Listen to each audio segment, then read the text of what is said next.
तो अब इसके बाद हम लोग अभी पिछले प्रैक्टिकल में स्टेयर केस वायरिंग यानी कि एक लैंप को 2 जगह से कंट्रोल किए, एक लैंप को 3 जगह से कंट्रोल किए हैं। अब इसके बाद हम लोग होस्टल गो डाउन वायरिंग करेंगे। ठीक है, तो गो डाउन वायरिंग में यहाँ हम लोग सर्किट ड्रॉ करके रखे हैं, बना करके रखे हैं। यहाँ इसके लिए देख रहे हैं ये 2 वे स्विच 3 और एक SP स्विच लगा। होल्डर कितना है 4। ठीक है, 2 वे स्विच 3 रहेगा तो होल्डर यानी कि बल्ब कितना रहेगा 4। तो इस तरह से अब हम लोग सर्किट यहाँ देख रहे हैं कि सबसे पहले यहाँ इस SP स्विच में एक तार जोड़ दिया फेज के लिए। ठीक है, और इसके ऊपर वाले टर्मिनल से लेकर के इस अगले 2 वे स्विच के बीच वाले टर्मिनल में जोड़ दिया। फिर इसके बाद ये जो है नीचे वाले टर्मिनल को लेंगे। ठीक है, नीचे वाले टर्मिनल को लेंगे, इस अगले 2 वे स्विच के बीच वाले टर्मिनल में जोड़ देंगे। फिर इसके बाद इसके नीचे वाले टर्मिनल को लेंगे, इस अगले स्विच के बीच वाले में जोड़ देंगे।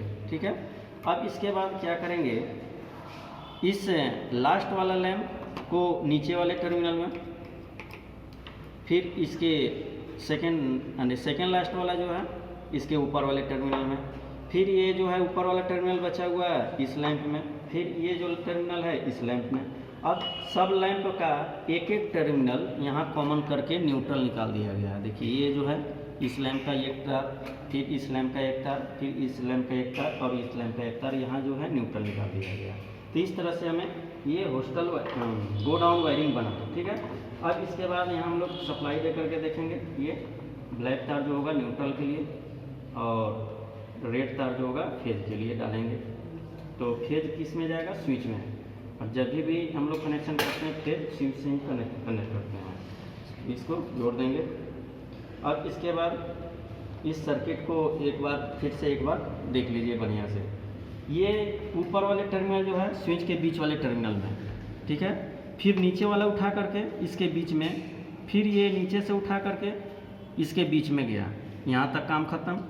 अब यहाँ ऊपर एक टर्मिनल बचा, तो ये फर्स्ट लैंप वाला को एक टर्मिनल से ऊपर वाला जोड़ दिए, सेकेंड लैंप के ऊपर वाले टर्मिनल से, थर्ड लैंप को ऊपर वाले टर्मिनल से, और ये लास्ट वाला जो बचा हुआ है इसके नीचे वाले टर्मिनल से जोड़ दिए। और लैंप का एक एक टर्मिनल कॉमन करके न्यूट्रल के लिए निकाल दिया। ये जो है इस लैंप का एक टर्मिनल, फिर इस लैंप का, और सभी को एक न्यूट्रल निकाल करके इधर DP स्विच के द्वारा सप्लाई से हम लोग डाल देंगे।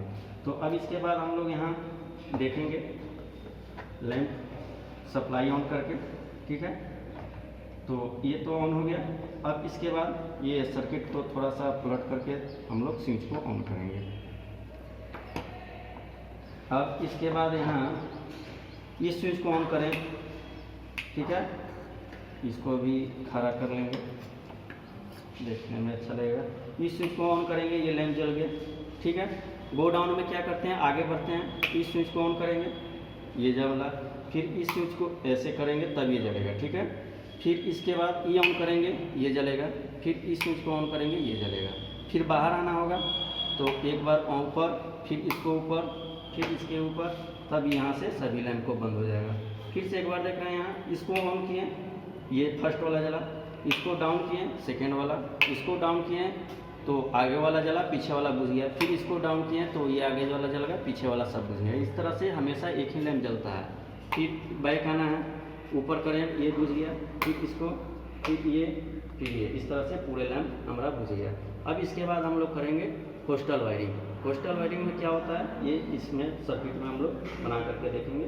ठीक है, चलिए अब गो डाउन वायरिंग के बाद हम लोग होस्टल वायरिंग करेंगे। ठीक है, तो होस्टल वायरिंग में क्या होता है, एक SP स्विच लगेगा और बाकी 3 2 वे स्विच लगेगा। 3 2 वे स्विच रहेगा तो 3 ही लैंप रहेगा। गो डाउन वायरिंग में क्या था, 3 2 वे स्विच था तो 4 लैंप लगाए थे, लेकिन इसमें होस्टल वायरिंग में क्या होगा, 3 2 वे स्विच है तो 3 ही लैंप होगा, यानी कि हर एक लैंप के लिए एक 2 वे स्विच लगाना पड़ेगा। और ये है मास्टर स्विच जो कि SP स्विच काम करेगा। पूरे इस लैंप से, इस स्विच से हम लोग पूरे को ऑन कर सकते हैं, पूरे को ऑफ कर सकते हैं।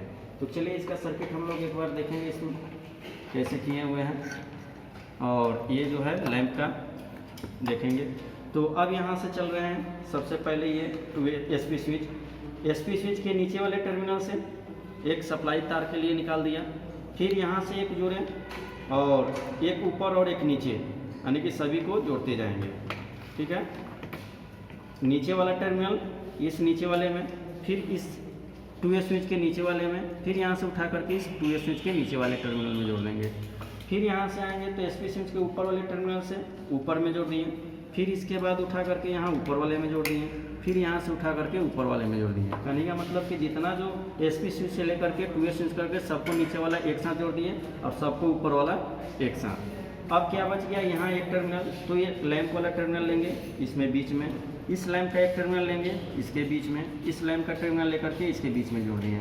अब इस लैंप का एक एक टर्मिनल को न्यूट्रल के साथ कॉमन कर देंगे। यहाँ ये दोनों तार को कॉमन करके निकाला, फिर यहाँ से एक तार को निकाल दिया, तो ये न्यूट्रल बन गया और एसपी स्विच से फिर निकल गया। तो अब इसके बाद हम लोग इसको सप्लाई से जुड़ करके देखेंगे कैसे काम कर रहा है ये।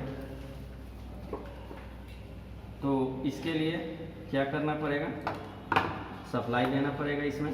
तो सप्लाई के लिए ये तार जोड़ दिए और एक फेज के लिए यहाँ तार जोड़ देंगे। इस स्विच से जो निकला हुआ है उसमें फेज और जो बॉल से निकला हुआ है उसमें न्यूट्रल। तो अब इसके बाद यहाँ अलग अलग कर देंगे इसको तार को। अब इसको सर्किट को थोड़ा सा पलट कर देखेंगे। स्विच को ऑन करने वाली स्थिति में बॉल को सीधा कर दिए। अब यहाँ से सप्लाई डालेंगे इसमें, बोर्ड में लाइन आ रहा है। फिर इसके बाद ये देख रहे हैं लाइन जला, यानी कि सब जल रहा है। इसको ऑफ कर दिए, इसको ऊपर कर दिए, इसको ऊपर कर दिए, यानी कि अभी लैंप सभी ऑफ स्थिति में है। तो ये हॉस्टल में क्या होता है कि यहाँ से कोई लड़का जलाएगा बुझाएगा। इस रूम के लिए ये स्विच रहेगा, इस रूम के लिए ये स्विच रहेगा, जलाएगा बुझाएगा, और इस रूम के लिए ये जलाएगा बुझाएगा। इस तरह से यहाँ से जला सकते हैं, बुझा सकते हैं। लेकिन जब यहाँ बुझा हुआ रहे, 2 रूम का बुझा हुआ रहेगा, 1 रूम का जला हुआ रहेगा। तो जब बुझा हुआ रहेगा तो इस स्विच को हमको जलाना है, इस लैंप को जलाना है। तो क्या करेंगे, ये जो मास्टर स्विच है जो हॉस्टल वार्डन के पास रहता है, इसको जब ऑन करेगा तो जितना जो बुझा हुआ रहेगा सभी जल जाएगा और यहाँ से कभी नहीं बुझेगा। ये रूम से अब ये कभी नहीं कंट्रोल होगा। ये कितनाओं स्विच को ऊपर नीचे करेंगे ये नहीं बुझेगा। बुझाना होगा तो इसके लिए अब हमें यहीं से ऑफ करना पड़ेगा, इस स्विच को ऑफ करना पड़ेगा तब बुझेगा। अब जब यहाँ से जब ऑफ कर दिए तब ये कोई स्विच काम करेगा, नहीं तो यहाँ सब स्विच ऑन रखते हैं तो ये कोई काम नहीं करता है। जैसे अभी ये ऑफ रखे हैं तो ये काम कर रहा है, ये सब काम कर रहा है। लेकिन जैसे ही यहाँ से ऑन करेंगे तो ये सभी स्विच का पावर सीज हो जाएगा, यानी कि कोई काम नहीं करेगा। तो इस तरह से हम लोग ने ये क्या किए, हॉस्टल वायरिंग। ठीक है, उसके बाद मिलेंगे अगले प्रैक्टिकल में। Thank you.